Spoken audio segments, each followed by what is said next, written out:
Hi guys, Iboy here. Welcome to my quick vlog. Dito tayo ngayon sa bahay ng tito ko. This is my new project car. This is a 2008 BK Pajero. So konting background lang sa car na to. This was actually my dad's nung 2016 ata or 2017. Then pinangregalo niya sa tito ko. Ayan, dito nakatira yung tito ko. Then my father passed away nung 2018. So, yun, inalagaan na ng tito ko. Pero yun nga, nung nasira yung ABS, natambak na siya.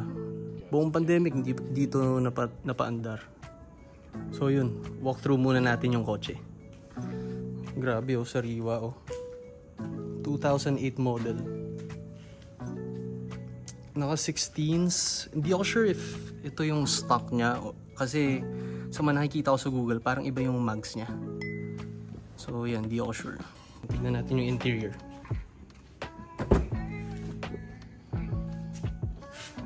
Ganda. Grabe, kahit natambak. So meron siyang beige, meron siyang gray. May konting wooden panel. Yan. Sa likod, actually very spacious siya for a 3-door. Yan, dito naman tayo sa rear.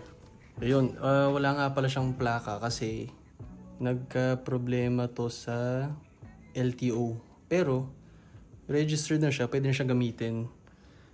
Meron lang authorization letter para if ever gagamitin ko sa labas, hindi ako mahuli. V6 GLS, if I'm not mistaken, ito ata yung top of the line pag GLS. Di ako sure, hindi kasi ako Mitsubishi guy, more of Toyota. Ayan, buksan natin.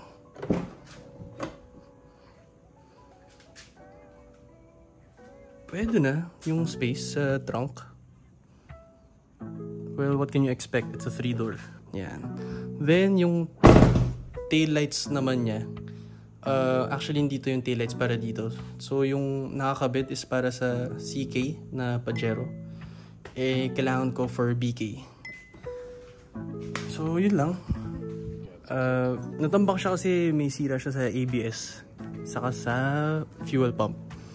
And ngayon papalitan ko siya ng baterya kasi diskargado na yung baterya niya. So ito, bumili ako ng Motolite Gold. And papalitan ko ngayon yung battery. So ito itsura ng engine bay. So this has a 6G72 engine. V6 siya na gas.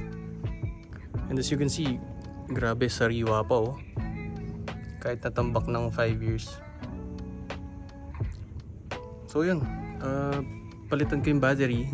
And may pinapa-check kasi yung tropa ko sa gauge. Doon malalaman if kailangan palitan yung buong ABS assembly or yung speed sensor lang yung papalitan. So yun, palitan ko muna yung battery.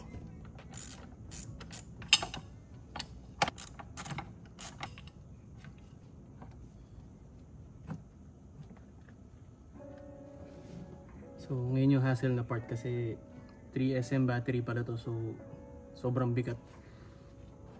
Paano ba ito buhatin? Oh! Putang ina pare. Shit.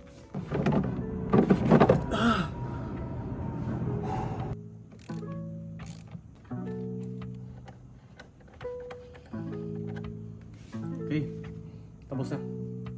So sabi ng tropa, if may buzzer tapos matigas yung brake pedal, yung buong ABS assembly yung papalitan. Yung brand new nun nasa 135,000. If hindi naman nag-buzzer daw, tapos malambot yung brake pedal, baka speed sensor lang. So tignan natin.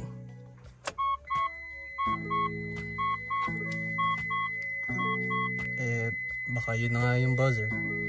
Oh shit, mapapamahal pa tayo. Yung brake pedal hindi ko masabi if Matigas or malambot eh.